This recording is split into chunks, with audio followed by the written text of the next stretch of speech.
What's up, everyone? I'm back at you with another AEW Dynamite review. This is 8/12/2020 episode. The show kicked off with the theme music, and immediately after, I noticed that there seemed to be more people in the crowd. And there were the camera actually showed the invitee fans, quote unquote, the non-wrestler fans, whom you had to be invited to get in. So before people even called that out, that was all known in advance. They knew what they were doing. I also noticed that there was no Excalibur still, and this was a live episode. So it might be about the same time it took for Sammy to come back. That's going to be the same for Excalibur, I think. Bright side is he's getting a well-deserved rest because he's been on just about every Dynamite, every Dark episode up until the point where he was canceled, quote-unquote, by folks digging up past and bringing it up because of some vendetta. That's about it, really. So I expect Excalibur to be back by All Out because it would not be the same without him. I'm already missing them on commentary. All right, let's get into this show proper. The Young Bucks and the Dark Order kicked off the night. As the Young Bucks made their entrance first, they were attacked by the Dark Order minions, the Dark Order underlings, and this allowed the Dark Order first in command, the Evil Uno and Stu Grayson team, to get the upper hand early on the Bucks. Nick and Stu then squared off a bit in the ring before the action spilled outside of it.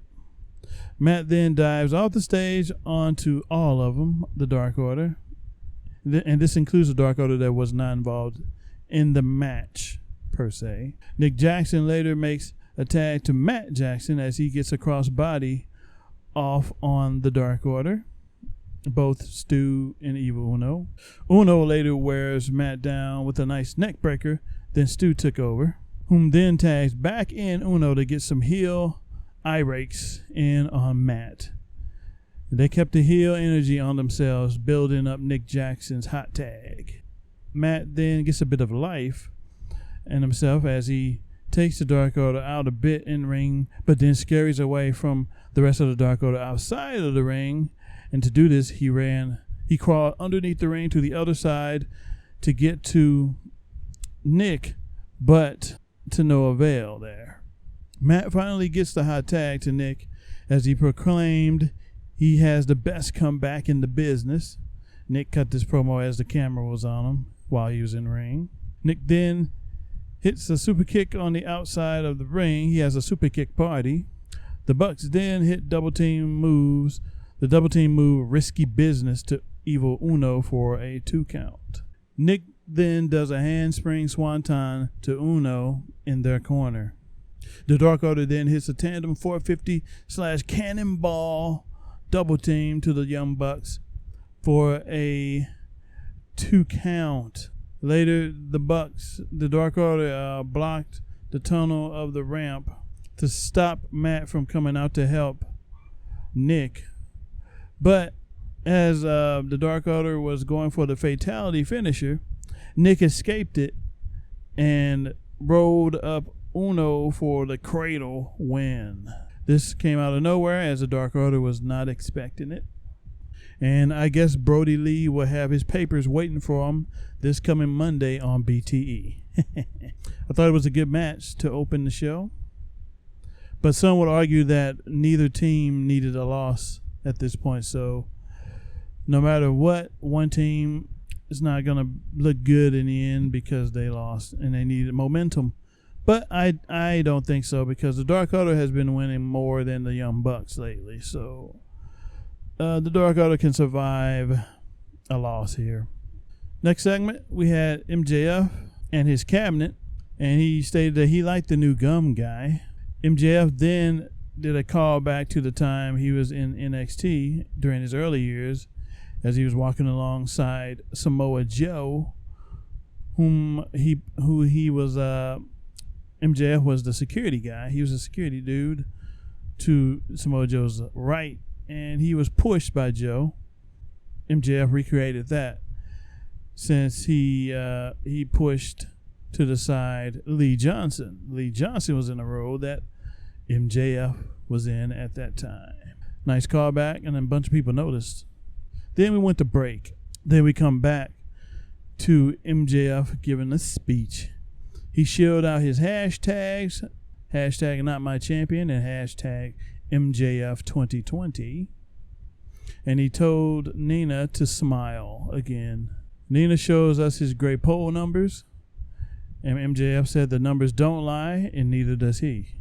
He said, today is the day our belief in the champion Moxley dies. He goes to say that Mox isn't there, but MJF is. He'll always be there, and that's a promise. He says Mox is afraid of change, and he's afraid of him, MJF. MJF proceeds to lie down in the ring, and he says John may be a hell of a wrestler, but he isn't a leader. Later on, Moxley's music plays, and then immediately MJF sends everyone to where Mox usually comes into the ring, into the building. He sent people to all the possible exits and entrances. But guess what? Mox later showed up at the entrance ramp because he normally doesn't come down that. And MJF wasn't paying attention. He was looking out the other way. Then Mox attacks MJF from behind. Mox then throws MJF into his podium. Then he picks him up and paradigm shifts the hell out of MJF. MJF sold it nicely. And then after this carnage, Mox heads backstage, grabbed a mic, and he said, we're not going to be even to September 5th at All Out. He's going to make sure it's a very bitter pill for him to swallow. MJF later claims he can't get up as he clenched his neck after the camera shot right back to the ring as MJF was lying on his back with his hands on his neck. And I thought this was a great segment. It was good stuff. Looking forward to the feud between MJF and Jon Moxley. The promos are already proven to be gold. Also, it was noticed that while Moxley was giving his promo, Tony Khan could be seen in the background, just kicked back, enjoying the show. He seemed to like what he was seeing, so that was a nice bonus. Next up, we hit a Matt Hardy backstage segment. Alex Marvez asks how he feels, and Matt says he's alive, but he doesn't die. He's going to continue seeing red till he makes Sammy bleed. He's going to wait around till Sammy shows up tonight. Matt attacks Matt then, after seeing someone who looked like Sammy, Matt attacked him from behind, but it happened to be ref Mike Posey. Whoops. I like where that's going. It's kind of playing into the schizophrenic nature of Matt Hardy's character. He's kind of going crazy slowly. And I feel that chair shot actually enhanced the feud between Matt and Sammy Guevara. So, looking forward to seeing that. Next match, we had Scorpio Sky versus Cody Rhodes for the TNT Championship. The completed TNT Championship. For Scorpio Sky's entrance, he kicked a door down as he made his entrance for his shot at the TNT title. I also noticed that Mike Chioda is going to be the referee for this match. Good stuff. I remember him from the days I was actually watching WWE. This was many years ago. Sky and Cody both take one another down with headlock takedowns to start the match. Cody later rose out of the ring due to how Scorpio Sky was seemingly getting the better of him with his athletic ability. It was also noted that both Sky and Cody are in the 20-win club. Commentary team brought this up.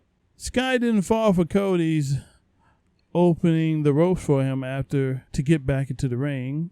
He thought better of that, and pun not intended. Both knocked each other outside the ring again, and they traded right hands as the ref almost counts them out. Sky then hangs Cody upside down in a corner, then stomps a mud hole in him. Sky later gets Cody in an abdominal stretch, which is putting pressure on Cody's ribs. Cody later hits a superplex on Sky, but Sky cradles for a 2 count. Then Sky goes for a TKO, but Cody reverses it to a crossroads that Sky kicks out of at 2. Sky and Cody then reverse a pile driver attempt, both of them. Cody then hit the crossroads again for the 3 count. Cody barely got away this time with the title. Solid match. Scorpio still looked good in defeat, despite what most people are saying. I think he still looked good, and that is good stuff. After the match, post-match, Brody Lee then comes on the big screen, and he had the uncompleted TNT title in his hands. He said Saturday Cody is going to put some respect on the Dark Order's name. He basically threatened Cody and challenged him to a TNT title match. So that gives folks something to look forward to on Saturday, August 22nd. That's next weekend because of the preempt due to the NBA playoffs. Next match was the Jurassic Express versus Kenny Omega and Hangman Page for the tag team titles. I already knew they weren't going to lose this match because they have bigger fish to fry with FTR. But the match was good. Jungle Boy and Omega started the match as Jungle Boy fireman's carries Omega into an armbar hold. Luchasaurus is then tagged into the match as he flapjacks Omega. Page later tags himself in the match and then clotheslines a sitting up Jungle Boy. That was a nice intensity from Hangman Adam Page. Jungle Boy later takes on both Omega, Page by himself, but his springboard arm drag spot gets stopped via Page before the commercial break. Luchasaurus then goes wild on Omega and Page after the break. Luchasaurus misses a pump kick and then suffers with a V-trigger / Snapdragon for his troubles.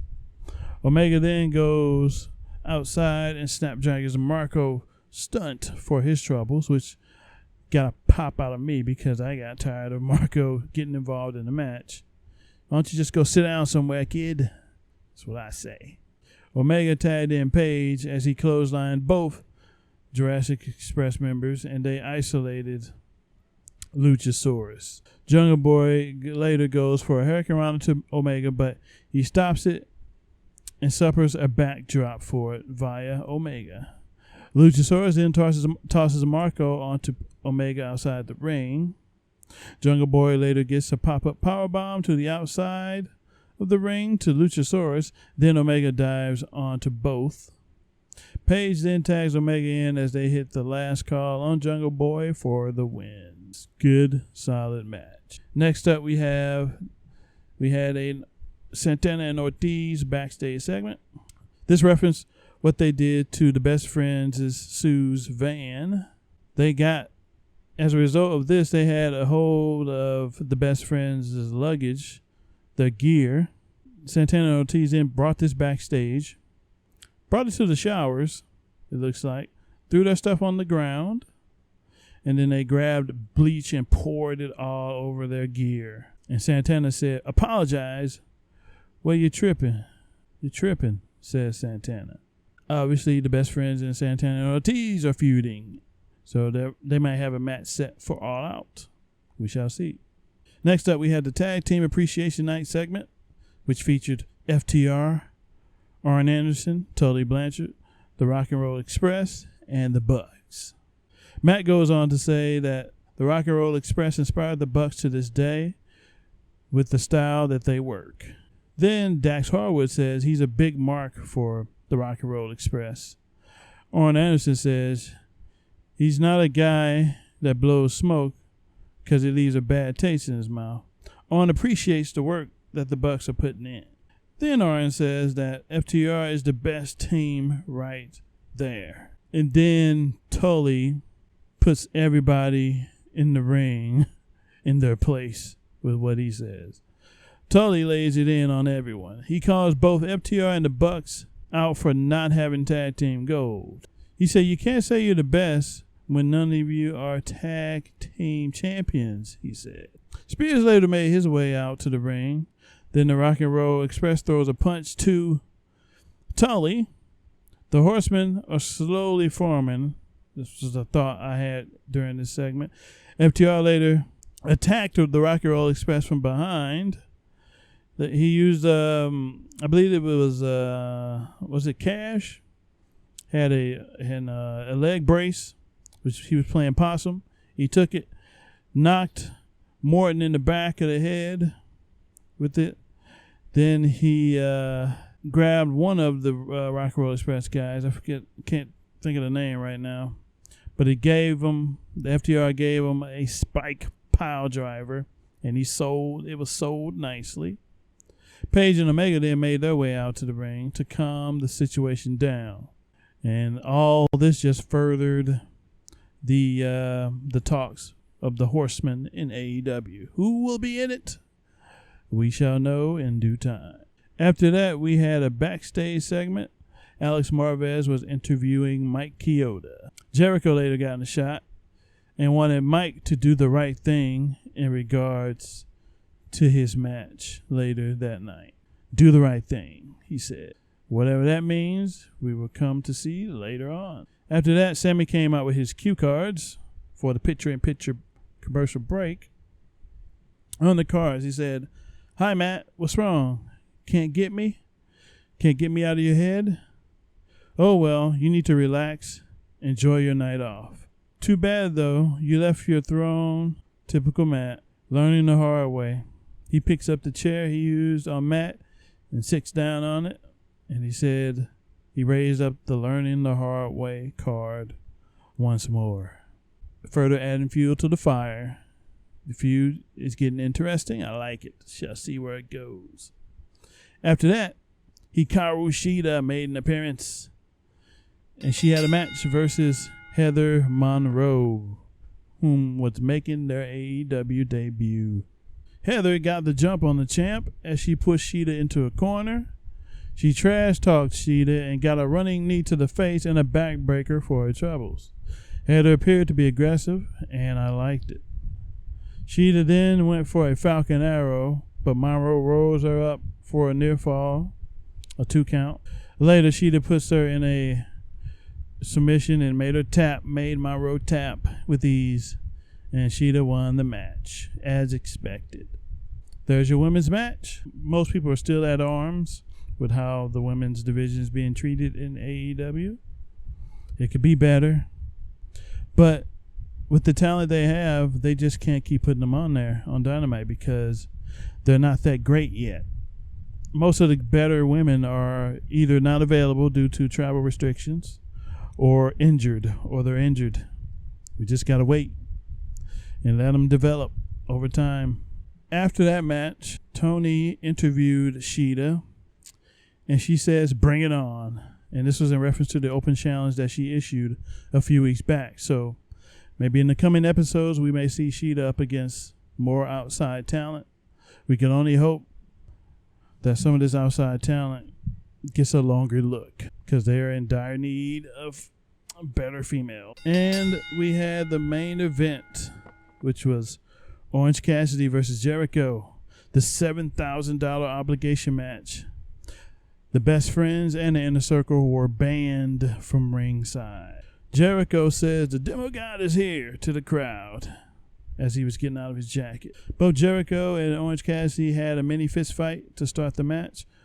Orange Cassidy then gets momentum and takes Jericho outside the ring, and he then hit a tope suicida on him. Orange Cassidy Irish whips Jericho more than once into the guardrails while they were on the outside.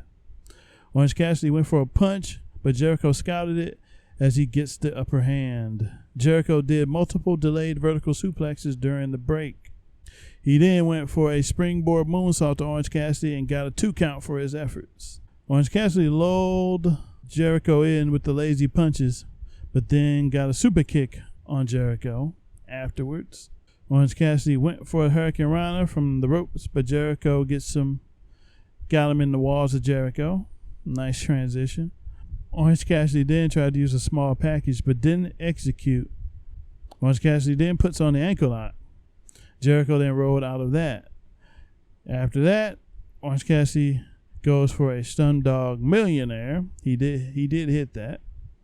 Jericho then countered Orange Cassidy's spinning tornado DDT to a code breaker. Jericho then goes for Floyd, the bat. And while he was doing this, he told referee Mike Chioda to turn around. Jericho went for the swing, but Mike Chioda grabbed the bat from him. Orange Cassidy then rolled Jericho up for a 2 count. Orange Cassidy later hit Jericho with the orange punch. Jake Hager and the rest of his goons interrupted the match. Hager then slammed Orange Cassidy for Jericho to pin him, but Orange Cassidy kicked out at 2, and this was behind the referee's back because he was distracted with the best friends going at it with Santana and Ortiz on the stage.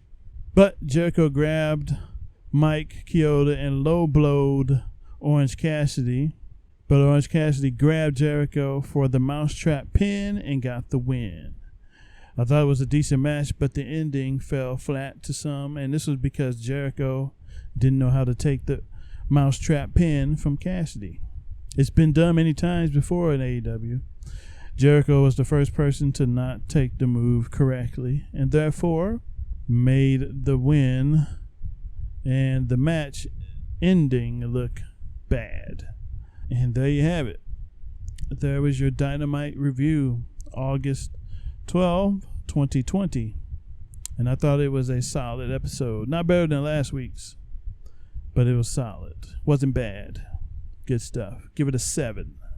I have the ratings from last night's AEW Dynamite show, and it seems that AEW topped the night of both shows with 792,000 viewership total number.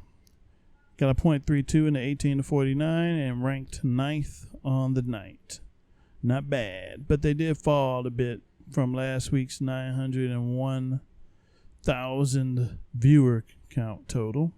And we don't have NXT's ratings right now, their numbers. There you have it. AEW with 792,000 viewers. Thanks for listening.